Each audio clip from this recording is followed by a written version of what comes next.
When the doctors said it would be impossible, Arianna felt that God was silent. She was sitting in that hard hospital chair, hands trembling on her lap. The hallway smelled of disinfectant and fear. The fluorescent lights flickered above her, as if even the electricity was tired of working. Beside her, an elderly woman cried softly. On the other side, a man stared into nothing, eyes empty. Arianna wasn't crying, not anymore. Her tears had dried up weeks ago, along with any remnant of hope that still remained. She just breathed, in and out, as if breathing were the only thing her body still knew how to do on autopilot.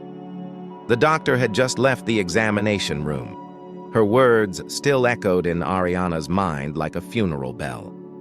"I'm sorry, but there's not much more we can do. The situation is complex. You need urgent psychiatric follow-up, and honestly, you need support. Is there anyone who can stay with you?" Arianna had shaken her head. No, there was no one. Her husband had left 3 months ago. Her mother lived in another state and could barely take care of herself. Her friends had disappeared when things started getting difficult. Funny how people vanish when you need them most. She looked at her phone. No messages, no missed calls, no sign that anyone, anywhere, cared whether she was alive or dead. "God," she whispered, so low that even she couldn't hear properly. "Where are you?"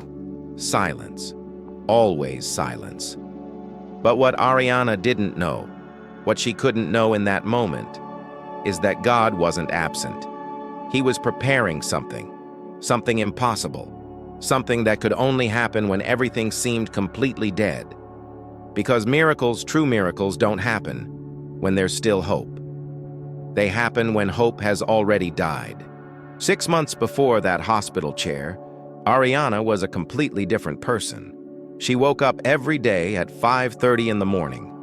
The alarm rang with that annoying sound of birds singing, a pathetic attempt to make waking up less brutal. She turned it off, stretched, and put her feet on the cold bedroom floor. First step of the day, done. Arianna was a project manager at a mid-sized tech company. It wasn't a glamorous job, but it paid the bills. She coordinated teams, solved problems, put out fires. She was good at what she did, competent, reliable, the person everyone ran to when something went wrong. Arianna will fix it. Arianna knows what to do. Arianna always finds a way, and she always did.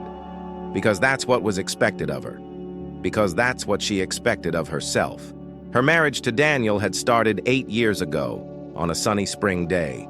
He was a civil engineer, serious, practical, a man of few words. They weren't the most passionate couple in the world, but they worked. They had a routine, dinners at 7, Netflix series on Saturdays, church on Sundays. Everything just right, everything predictable, everything safe. Arianna liked safety.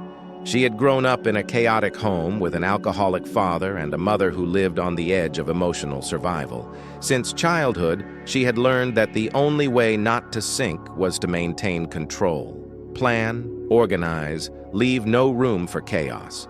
And it had worked. She had built a stable life, a life that made sense. Or at least that's what she thought.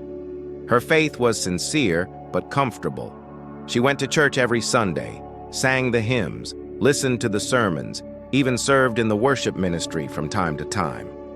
But if she was honest with herself, God was more a part of the routine than a real presence. She prayed before meals, read the Bible when she remembered, and gave thanks for blessings. But she had never really needed God. Not truly. Because everything had always worked out. She had always been able to solve things on her own, until she couldn't anymore. The signs started small. So small that Arianna ignored them. First, it was the tiredness. She started waking up already exhausted, as if she hadn't slept at all. But everyone gets tired, right? It was just the heavy workload, just the rush, just life. Then came the headaches, throbbing, persistent, that wouldn't go away even with medicine. She went to work anyway because missing work wasn't an option. Arianna didn't miss work. Arianna didn't fail. Then the crying spells started coming out of nowhere. She was driving, and suddenly, the tears came. She was at the supermarket, and out of nowhere felt a tightness in her chest, so strong she had to run out.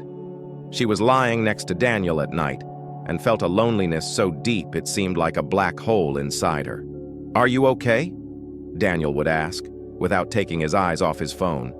"I'm fine," she lied, because admitting she wasn't okay was admitting weakness.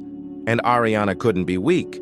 She was the strong one, the one who solved things, the one who endured. But inside, something was cracking. She started having strange thoughts that scared her. What if I just stopped? What if I wasn't needed anymore? What if no one would miss me? She shook her head, trying to shoo away these thoughts like annoying flies. But they came back. They always came back. Arianna was drowning, but no one noticed. Not even she wanted to notice. Because if she stopped to really look at what was happening inside her, she would have to admit something terrifying. She wasn't okay, and she didn't know how to fix it. The storm began on an ordinary Tuesday in April. Arianna was in the meeting room presenting the quarterly report. She had spent weeks preparing that presentation. Every slide was perfect. Every number checked 3 times. She knew that project backwards and forwards. But when the director interrupted her in the middle of the presentation, she knew something was wrong. "Arianna, can we talk in my office afterwards?" His tone was neutral, but there was something there. Something that made her stomach turn. "Sure," she replied, trying to keep her voice steady. The meeting ended. She went to his office, knocked on the door, entered.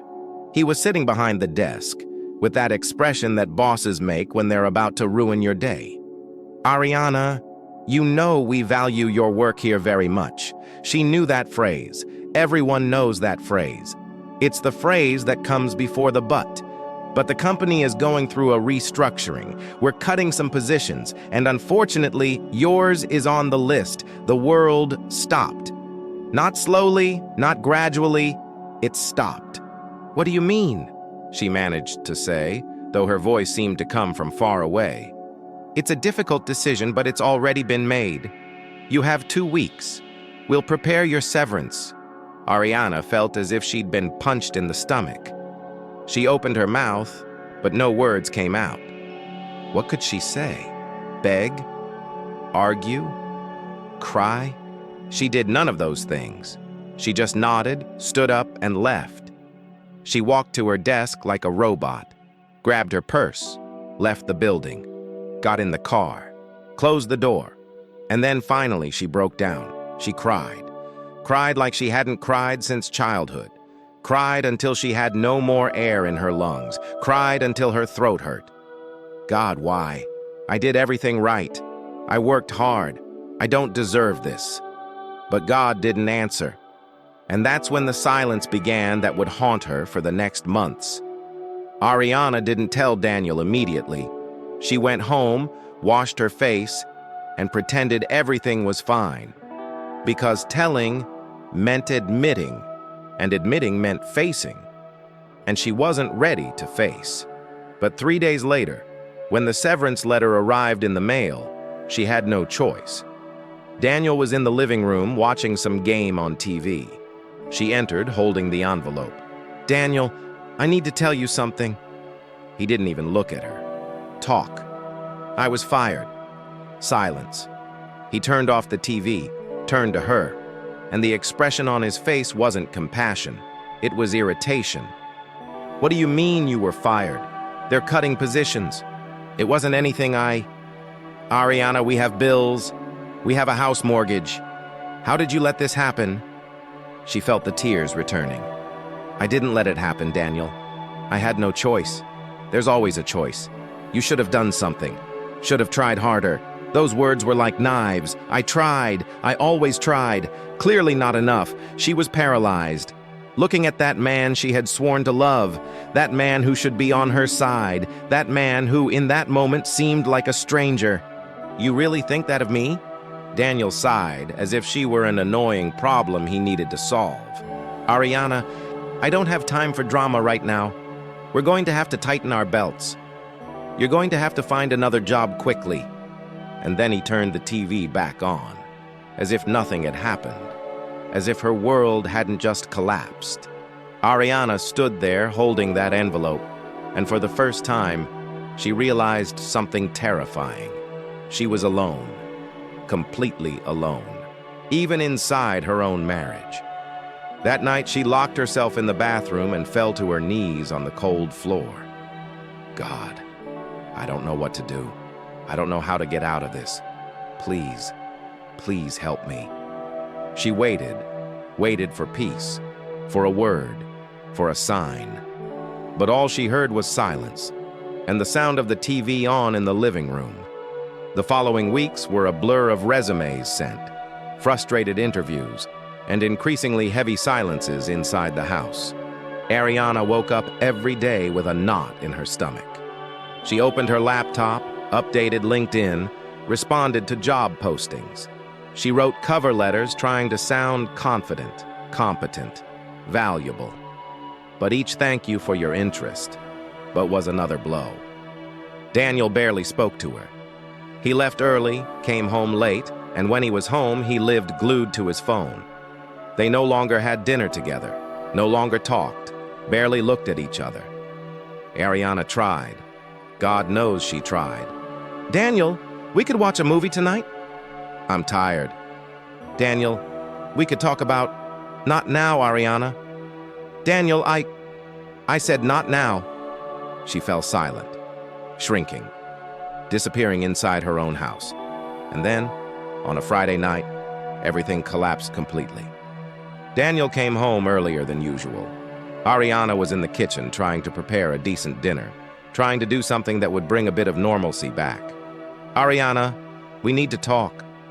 His tone was different, serious, final. She turned off the stove, turned to him, and she knew. She simply knew. I can't take it anymore, he said, without beating around the bush. This isn't working. Daniel, I know things are difficult, but it's not just because of the job. It's everything. You've changed. You're always sad, always complaining, always... I lost my job. I'm going through a difficult time. I can't keep carrying you on my back, Arianna. I have my own life, my own problems. She felt as if the floor had opened beneath her feet. You're breaking up with me? He looked away. I think we need some time apart. Time apart? Her voice came out louder than she intended. Daniel, we're married. We made vows in front of God, and maybe we made a mistake. Silence. A silence so heavy it seemed to suck all the air from the room. You're not serious? I already rented an apartment. I'll get my things tomorrow. And then he left. Simply left. Left her there, standing in the middle of the kitchen, with dinner half done and her heart completely shattered. Arianna didn't cry that night. She sat on the couch, staring at nothing, until the sun rose. And when the sun rose, she realized something. She didn't feel anything anymore. Not anger, not sadness, not pain, just emptiness. The days began to blend together. Arianna no longer knew what day it was. It didn't matter. All days were the same. Wake up, look at the ceiling, try to find a reason to get up. Not find one. Get up anyway because the body still functioned on automatic. She stopped responding to messages, stopped answering calls. Her mother called, worried. She let it go to voicemail. Honey, call me back. I'm worried about you. But Arianna didn't call. Because what would she say? That she had lost everything? That the marriage was over? That she couldn't get out of bed anymore? Friends from church tried to help. Arianna, we're praying for you. Arianna, God has a purpose in this. Arianna, you need to have faith. Faith. That word started to sound like a cruel joke. She had had faith, had prayed, had trusted. And what had she gotten? Dismissal, abandonment, loneliness. The anxiety attacks started coming more frequently. She woke up in the middle of the night with her heart racing, sweating cold, feeling like she was going to die. She went to the bathroom, splashed water on her face, tried to breathe. Breathe in, breathe out, breathe in, breathe out. But the feeling that the walls were closing in didn't pass. She stopped eating properly. Food had no taste anymore. She ate because she had to, not because she wanted to. Dry toast, cold coffee, anything that didn't require effort. She stopped taking care of the house. Dirty clothes piled up, dishes in the sink, dust on the furniture. But she didn't care. What did it matter? She stopped taking care of herself. Days without showering, dirty hair, wrinkled clothes. She looked in the mirror and didn't recognize herself. Who was that woman with sunken eyes and pale face? It wasn't her. It couldn't be her. But it was. The severance money lasted 2 months. Arianna tried to manage, tried to stretch it, but the bills kept coming. Rent, electricity, water, internet, credit card. She paid what she could. The rest went red. The collection calls started. Hello, is this Arianna? Yes. We're calling to inform you that your bill is overdue. Can you settle it? I can't right now. You need to settle it or we'll have to take measures. She hung up, blocked the number, but another called, and another, and another. She stopped answering the phone. The collection letters started arriving, red, threatening. Last notice before credit reporting. Your name will be included in credit protection agencies. She threw the letters in the trash without opening them. What was the point of opening them? She had no money, no job, nothing. One day she went to the supermarket to buy the basics: bread, milk, eggs. When she swiped the card, the machine beeped. Transaction declined. She tried another card. Transaction declined. The cashier looked at her with that expression of pity mixed with judgment. Do you have cash? She rummaged through her purse, found some coins. It wasn't enough. I'll have to leave it. She left the supermarket empty-handed and face burning with shame. In the parking lot, she got in the car and cried. Cried from humiliation, from desperation, from exhaustion. God, I can't take it anymore. I can't. But God remained silent. 3 months after the dismissal, Arianna hit rock bottom. It was a Tuesday or Wednesday. She didn't know anymore. She was lying in bed staring at the ceiling. She had been doing this for hours or days. She had lost track. Her phone rang. She looked. It was the landlord. She didn't answer. He sent a message. Arianna, the rent is 3 months overdue. If you don't settle by Friday, I'll have to ask you to vacate. Vacate. She was going to lose the house too. She was going to be on the street. She had nowhere to go. No one. Nothing. Arianna got up from the bed, went to the bathroom, looked in the mirror. The woman looking back was a ghost. Empty eyes, lifeless face, dead soul. She opened the bathroom cabinet, grabbed the bottle of anxiety medication the doctor had prescribed months ago, looked at the bottle, read the label. Do not exceed recommended dose. She opened the bottle, poured the pills into her hand. So many. It would be so easy. It would be easier not to be here. The thought came softly, almost gently. No one will miss you. You're a burden. You failed. It would be better for everyone. She looked at the pills, then at the mirror, then at the pills again, and then she heard something. It wasn't an audible voice. It wasn't an external sound. But it was real. No, just that. One word. But it was enough. Arianna dropped the pills in the sink, fell to her knees on the cold bathroom floor, and cried. Cried like she had never cried before. Not from desperation, from surrender. God, I can't anymore. I can't keep carrying this alone. If you don't lift me up, I'll stay here, on the floor, forever. And it was there, on that cold floor, in that moment of total brokenness, that something began to change. Not externally, but internally. Because sometimes, God needs us to reach the end of ourselves so He can begin. Arianna stayed on the bathroom floor for hours. She didn't pray beautiful words, didn't quote verses, didn't try to be spiritual. She just was there, broken, empty, without strength. And for the first time in months, she didn't try to fix anything, didn't try to control anything, didn't try to understand anything. She just surrendered. God, I don't understand. I don't understand why you allowed all this. I don't understand why you were silent. I don't understand anything. Pause. But I can't do this alone anymore. So, your will be done, not mine. Yours. And then something strange happened. It wasn't a voice. It wasn't a vision. It wasn't a shiver. It was peace. A strange peace. A peace that didn't make sense. A peace that had no logical explanation. Because nothing had changed. She was still without a job, still without money, still without a marriage. But something inside her had changed. She got up from the floor, washed her face, looked in the mirror, and for the first time in months, she didn't see a dead woman. She saw a woman alive, fragile, broken, but alive. And that was enough. For now. The next day, Arianna woke up different. Not healed, not restored, but different. She got out of bed, took a shower. For the first time in weeks, she really took a shower. Washed her hair, brushed her teeth, put on clean clothes, small things. But they seemed monumental. She went to the kitchen, opened the refrigerator. Almost empty. But there were eggs. She made scrambled eggs, ate slowly, tasting. Then she went to the living room, looked around. The house was a mess. Clothes scattered, dirty dishes, dust everywhere.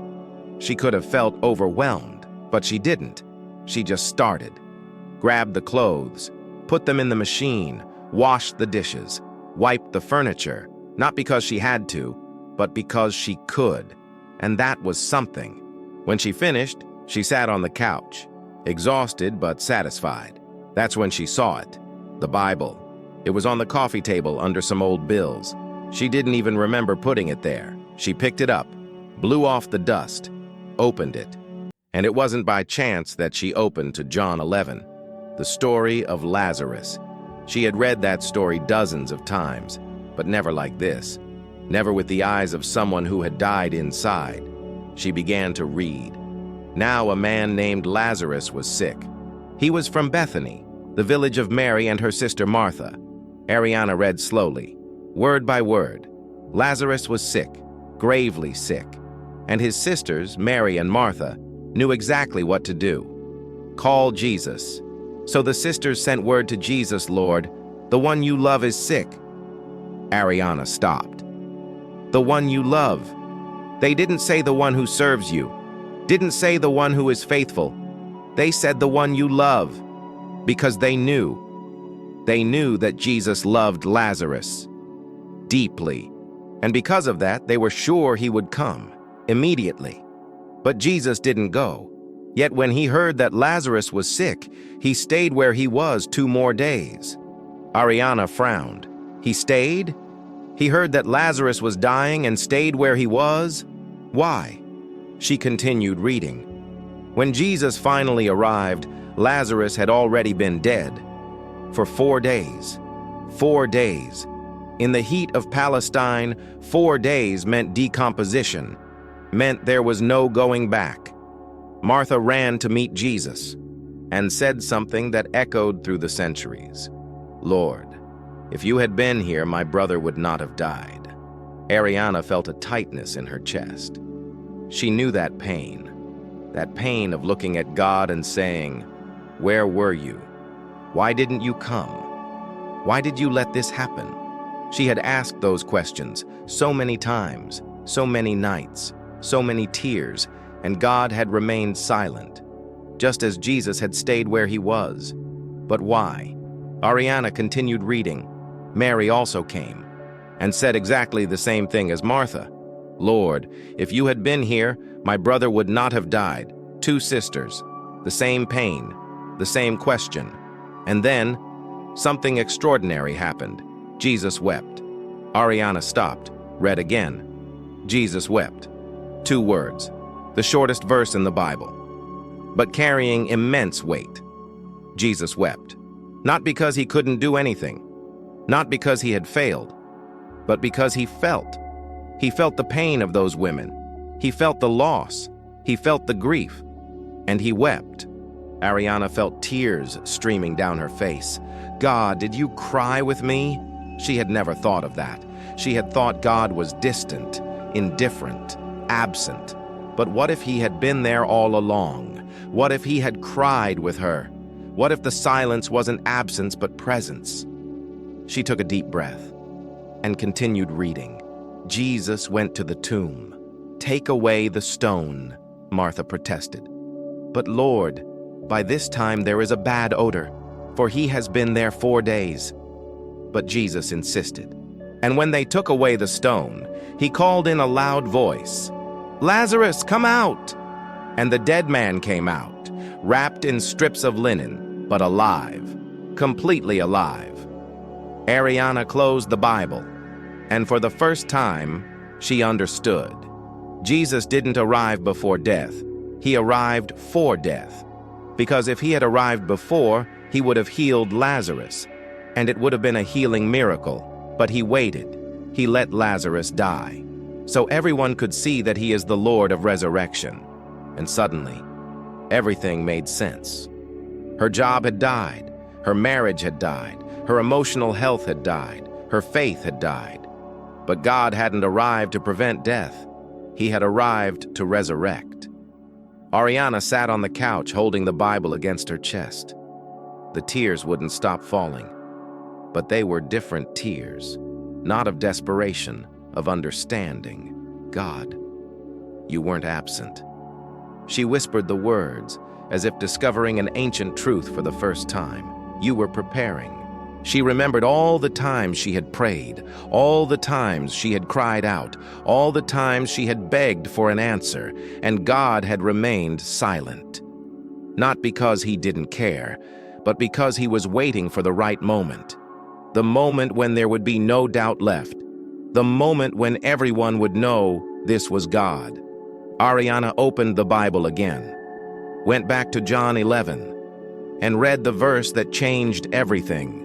Jesus said to her, I am the resurrection and the life. The one who believes in me will live, even though they die. Even though they die, will live. She had died, emotionally, spiritually, in every way that mattered. But God was saying you will still live. Not the same life. A new life. A resurrected life. Arianna slid from the couch to the floor, fell to her knees, and this time she didn't pray asking. She prayed thanking. God, thank you. Her voice was choked. Thank you for not coming when I asked. She took a deep breath. Because if you had come, I would have been healed, but I wouldn't have been transformed. The tears fell freely now. You let everything die so you could resurrect something new in me. She stayed there, on her knees, for a long time. Not asking, not begging, just being in God's presence. And for the first time in months, she didn't feel empty. She felt fullness. Not because her problems were over, but because she had understood something fundamental. God wasn't absent. He was working, and his work was perfect. In the following days, small things began to happen. Small, almost imperceptible, but real. The next day, Arianna received a message from an old co-worker.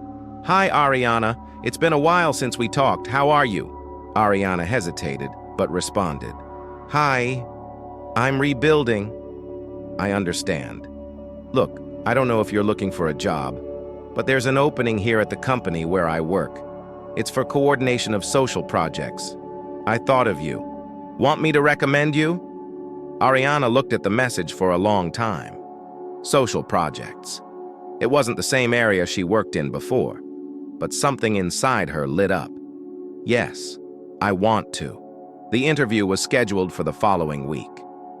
2 days later, she received a call from the landlord. She answered, prepared for the worst. Arianna, I know the rent is overdue, but I talked to my wife. We decided to give you 1 more month, no interest, for you to get organized. She was speechless. Really? Really? We know you're a good tenant. We all go through difficult times. She hung up the phone and cried. From gratitude. On Sunday, she went back to church. It had been months since she had gone. She entered slowly, sat in the last pew, and just stayed there. The worship began. She didn't sing, just listened. But when the song reached the chorus, something inside her broke. "You are faithful, Lord. You are faithful, Lord." And she realized God had been faithful, even when she didn't see it, even when she didn't feel it, even when she thought he had abandoned her. He had been faithful. After the service, an elderly woman approached. Donna Celia, white hair, gentle smile. "Daughter, it's been a while since I've seen you." Arianna smiled weakly. "Yeah, I was going through a difficult time."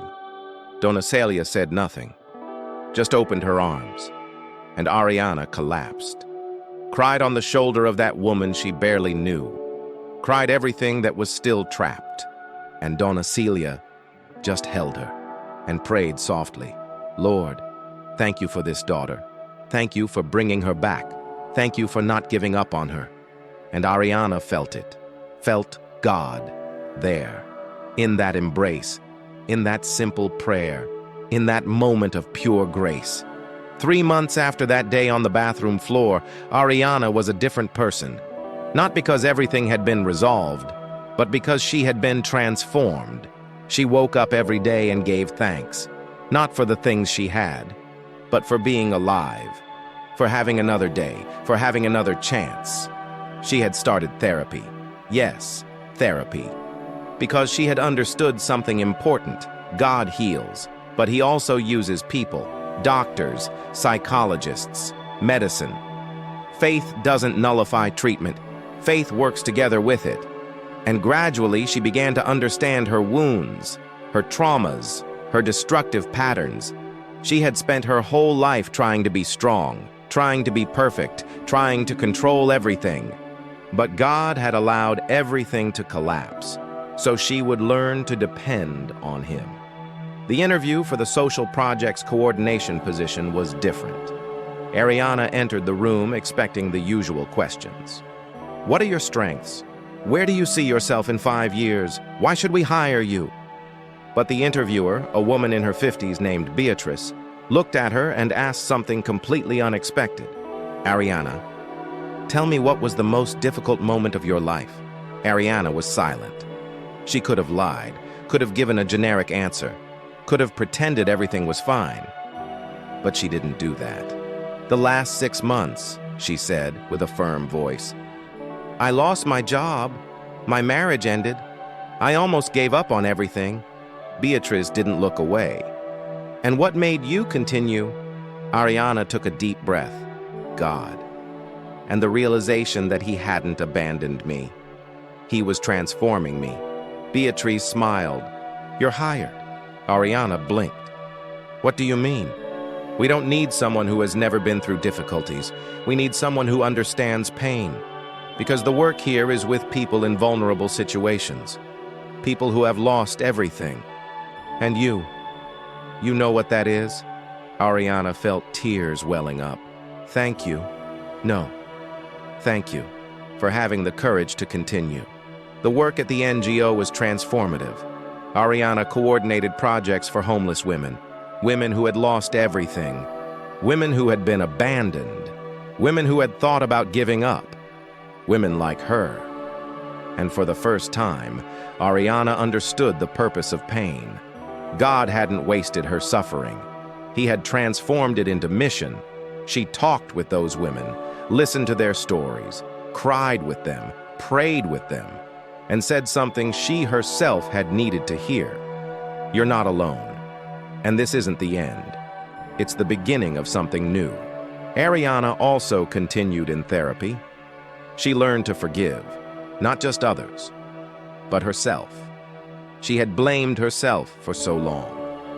For the dismissal, for the end of the marriage, for not being strong enough. But she learned that strength isn't never falling. Strength is getting up after the fall. She learned to set boundaries, to say no, to not carry the weight of the world on her shoulders. She learned she didn't need to be perfect. She just needed to be herself, and that was more than enough. As for Daniel, he tried to come back. 6 months after leaving, he showed up at her door. "Arianna, I was wrong. I was a coward. I abandoned you when you needed me most. I want to come back." Arianna looked at him and felt nothing. Not anger, not hurt, not love, just peace. "Daniel, I forgive you. Truly. But we can't go back. Why? Because I'm not the same person anymore. And neither are you. And we can't rebuild something on a foundation that was already cracked." He lowered his head. "I understand." And he left. And Arianna closed the door. Not with sadness, but with relief. Because she had learned something fundamental. God doesn't always restore what was broken. Sometimes he builds something completely new. Months later, Arianna met someone at church, a man named Raphael, volunteer in the social assistance ministry. They started talking, then having coffee, then praying together, and gradually something grew. It wasn't overwhelming passion. It wasn't a fairy tale. It was real. He knew her story and wasn't afraid. He saw the scars and didn't run. He loved her, not despite the wounds, but with them, because he understood that the wounds were part of who she was, and he loved who she was. 1 year after that day on the bathroom floor, Arianna was invited to give her testimony at church. She hesitated. Because talking about pain is difficult. Talking about almost giving up is vulnerable. But she accepted, because she knew her story wasn't just hers. It was for all the people who were going through the valley. She went up to the pulpit, looked at the congregation, and began. "A year ago, I was on the bathroom floor holding a bottle of pills, thinking about giving up. Total silence. I had lost everything: job, marriage, hope, and I thought God had abandoned me." She took a deep breath, but he hadn't. He was there, all the time, crying with me, waiting for the right moment, preparing something I couldn't see. Tears began to fall. God didn't prevent my fall, but he lifted me up. He didn't avoid my emotional death, but he resurrected me. She looked at the people. And if you're here today thinking it's over, I want to tell you it's not over. God didn't arrive late. He's right on time. And the miracle is coming. The entire church was crying, because each person there had a part of Arianna's story inside them. Arianna ended her testimony with the words that had begun her journey. When the doctors said it would be impossible, Arianna felt that God was silent. She paused, but she didn't know that miracles happen exactly when everything seems dead. She smiled through tears, and it was there, when everyone said it would be impossible, that God showed me he was always with me. Arianna came down from the pulpit, but before sitting, she turned to the congregation one last time. If you're in the valley today, don't give up, because God isn't absent. He's preparing your resurrection. And then she sat, and the church exploded in worship. That night, dozens of people sought out Arianna. "Thank you for sharing. Your story gave me hope.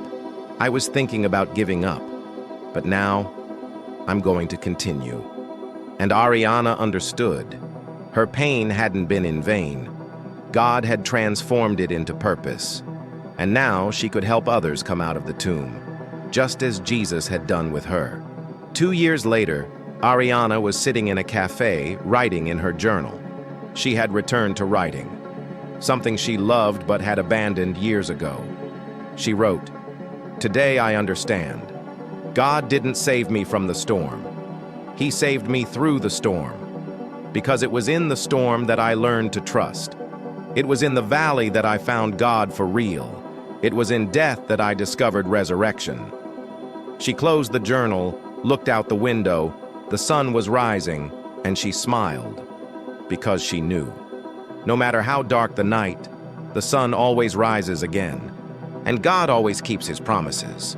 Always.